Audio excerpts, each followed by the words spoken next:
Ladies and gentlemen, welcome back to the village of Wiphampton, and today we are going to do a few different things actually. I was in the process of laying the new floor for the farmhouse and I realised I'm out of this wood, the orangey jungle wood, and going to need a lot more of that because I've got some ideas that are going to involve it. So it's about time we got one of these big trees and cut one down, and that would give us, should be plenty of wood, enough to last for quite some time, and hopefully I won't have to do this again anytime soon.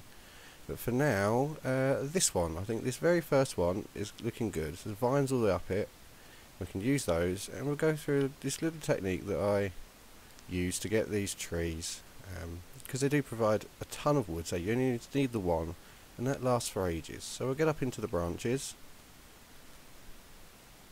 I've made a new axe, you can see, a new iron axe for this, because the one I had was almost out and it's not going to last. There we go. So right, we're at the top of this tree. Get rid of a few of these leaves. You can see the trunk below us. And now these trees are always best to tackle from the top, I find. Just makes things a whole lot easier. Now just clear the leaves to see where the outlying branches might be, because we don't want to leave them behind floating there. Got to get all the wood out of them. That'll just be an absolute sight otherwise. So I can see a few little side branches here, so we'll just take these quick.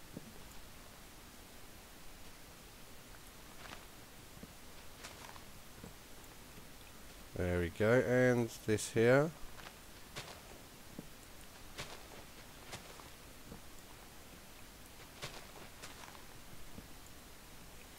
And we get back up here, and we'll start just going through the trunk.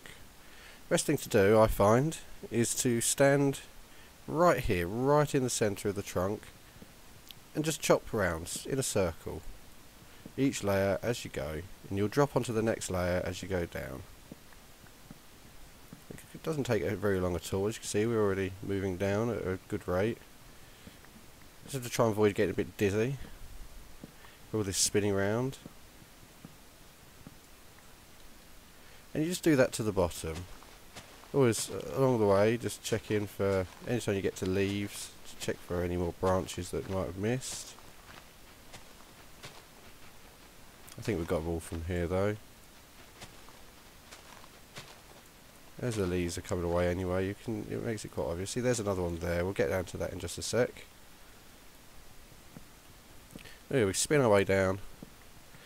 We're not worried about the vines; they'll vanish. But we don't, we're not after vines at the moment anyway. They're something that comes in useful for a few things, but mainly decoration. To be honest, they're not as practical as ladders. There we go. Oh, there's another one there. You see, so we're just take out these few bits. Be careful not to fall off the tree, and also be careful not to stand on leaves that are likely to disappear. And once you cut out the wood, get back to the trunk or somewhere that's fine, because the leaves will degrade quite quickly, and then you'll be left standing on thin air, which, since this is Minecraft, standing on thin air doesn't work, so in fact you'll be left plummeting to the ground to crumple in a heap and die. And this isn't hardcore. Dying isn't the end. But I've got built up 28 levels of experience already, and I don't really want to lose those yet. I'd like to use them rather, and make up something nice and enchanted, so to protect us on our travels, because eventually we're going to want to go into the Nether, gather some resources. Maybe the end eventually, but that's not a problem, because there's not a lot in the end that we really want. And there we go, we're at the bottom of the tree. We'll just collect up all of this wood. Let's do a few leaves to disappear, but that won't take too long. And how much wood did we get out of that then? We got 1 stack and 49, so the most way of 2 stacks of jungle wood from just one tree. and it's used up half of them axe. So what actually I will do, combine these axes, because they're iron axes, so they're worth keeping. Combine them, because you get more back, and look, it's almost a full axe again. So I think actually, while I'm here, I might take out another tree, and that's it. That'll be all that we'll ever need. But I will, I've done it once, you've seen it once, so I'll just go off camera for a minute while I get this other tree, and then I'll be right back. Okay, so I've taken out both of those trees now, and as you can see, all the leaves that were left in the air very quickly cleared. I've also just taken all the wood out of a few of these bushes. There was bugger all wood. I mean, I maybe got 20 out of the whole lot. But it does let all these leaves clear on the ground, and gives a bit more working space. Opens up this pool of water here, which is quite pretty. It can be of some use. It's quite an amusing little island out there with just a couple of trees on, but we're not going to go out there and bother with that. It's getting dark again, so we're going to head back. Let's let the last of this finish off on its own, and we'll come back later. I did actually sleep once while I was cutting the trees, because, well, it was getting dark, and I, to be honest, fell out of the tree. I didn't listen to my own advice, and I stood on a leaf block, and it disappeared, and I fell, and I didn't die, but it did bloody hurt. And I thought, well, since I was at the bottom, I might as well jump into bed anyway. Well, that just goes to show you should, even I should always listen to my own advice and not mess around with these things, because, it could have been much nastier than it was. So, what else we're gonna need today? Because now, I'll look at this. 1, 2, 3, 4, almost 4 full stacks of jungle wood. And, that should be as much as we ever need. At least I hope so, because that's 12. That's almost 16 stacks of planks, and that's, considering we're only going to use the jungle wood for decorative purposes, that should be plenty. Also, see, I got a few apples out of that from those ground bushes, because they have standard leaves. Also some more oak saplings, a ton of jungle saplings if we ever need them. I knocked down some sugar canes just because they were in my way. But we're doing good. So what I want is some wheat. Take a lot of wheat. You see, because after I made bread, I didn't use up all of the wheat to make bread. I actually left some because there was so much. And look, I mean, you can see from here. Let's just wander over so you can get a better view. But that field's almost grown back already, and that's another 2 stacks of wheat there. That's that's 2 stack. Well, a stack of bread or so. That's plenty. So we're going to use some of this wheat for something else, because one thing I'm going to need to do at some point, so I might as well do it now, just to start off with, is gather some animals up. I've got food for now, but I'm actually about to meat pretty much. But I've got bread, so that's fine. But we need some sheep for wool, because I've got a bed, I can go to sleep, but nobody else can. Hello, chicken. So I really want some sheep. The villagers, with the current program, they don't use the beds. But this is, a whole part of this is the look of the thing, and we're going to end up with a bunch of houses, and if they don't have beds in them, it's just going to look silly, really. So we're going to gather up as many animals as possible. I will get these chickens on the way back, but I'm looking for sheep, really. And the plains isn't the best place to find them, to be honest, but what else have we got? It's plains for quite a way. Jungle, they're rarely in the jungle. They're most often in the mountains, but there isn't a mountains. I certainly haven't seen one, not anywhere close.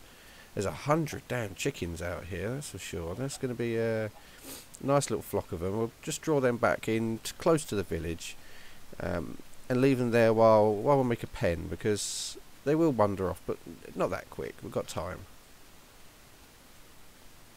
Oh, cows. I did find some sheep at some point, obviously. Oh wow, this is far enough out. This is where I was cutting down some trees in, I think, the second episode, I think. I was cutting down trees.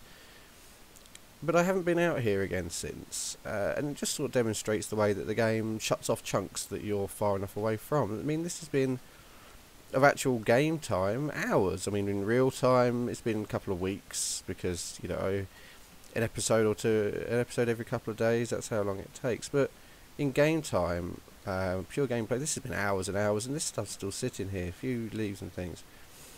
Which is, you know, it's handy. You can actually use that to your advantage at times. If there's something bad happens to you, if you die and you're miles away, you don't have to rush back there straight away. You don't have to be back there in 5 minutes, because it will stop. Everything will just stop in that area. The items that dropped on the floor, they'll just stay there. Jeez, look at all these cows.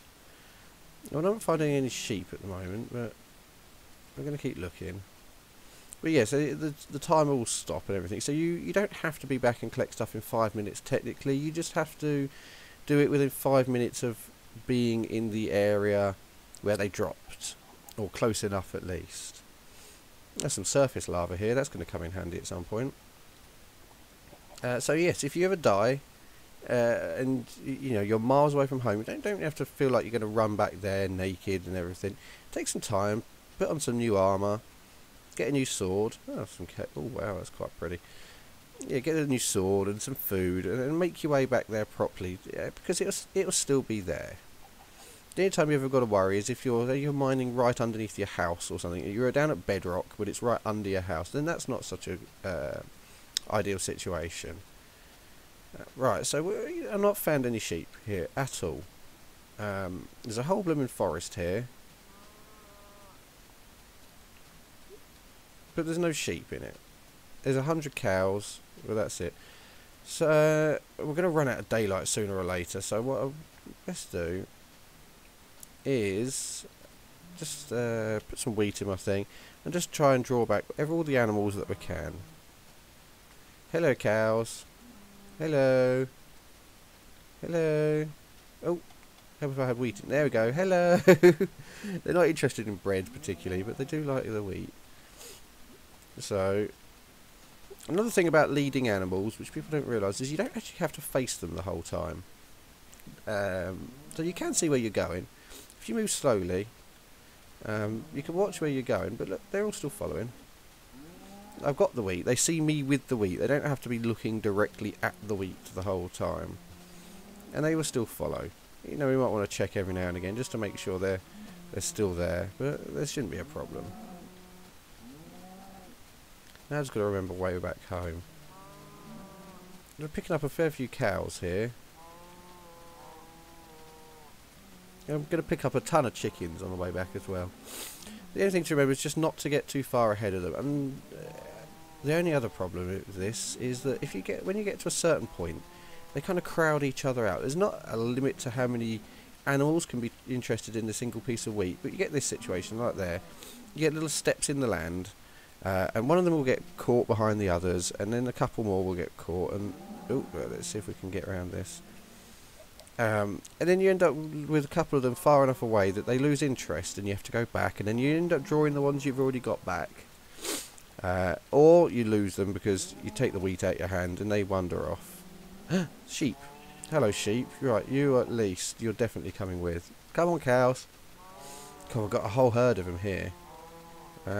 Let's go this way. The other thing is, how did I run past all these sheep? The other thing is the pathfinding on animals it's not brilliant. Hang about.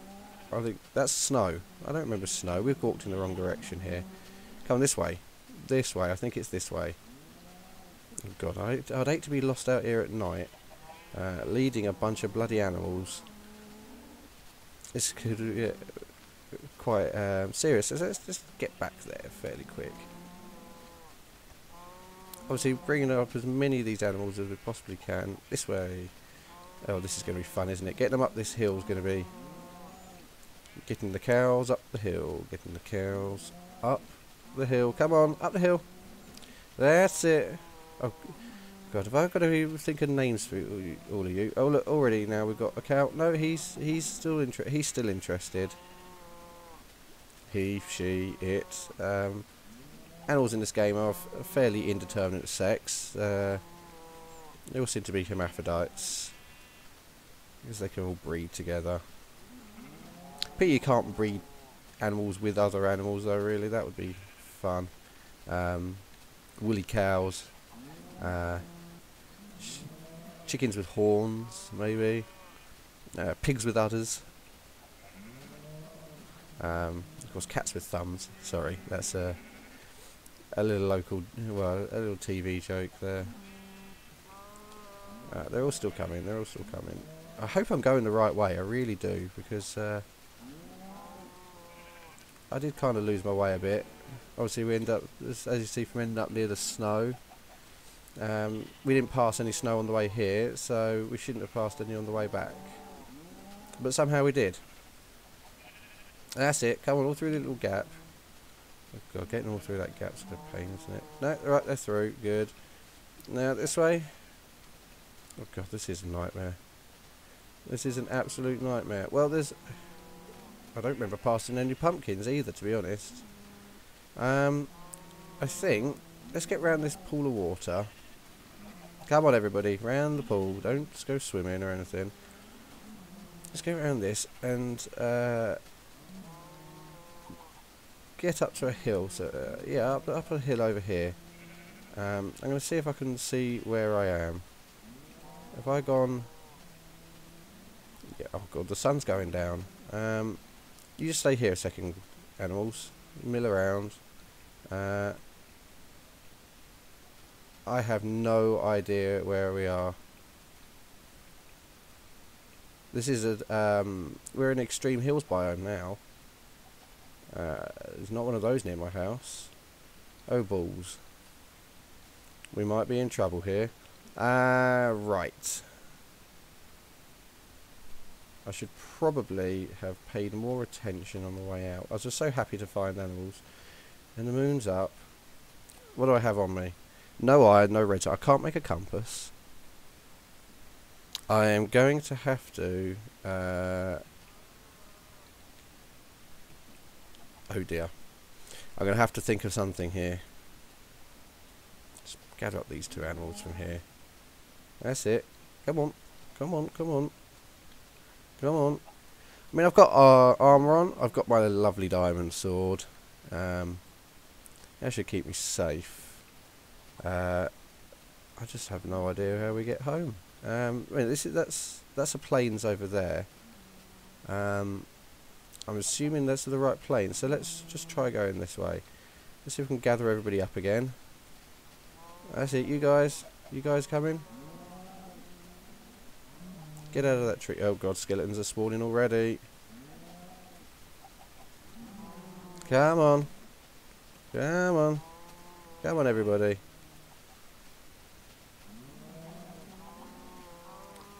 Oh, crap sticks. God, let this be a lesson to everybody. Here's a bit of advice that I'm going to end up giving you that I didn't think I'd have to, because I didn't think I'd be this silly. And if I've been this silly, then, you know, somebody else is likely to be as well, I'm sure. Blam, blam, blam. Stupid skeletons. So here's your bit of advice. Don't get lost out in the woods without a compass. Watch where you're going. If you know, maybe leave markers.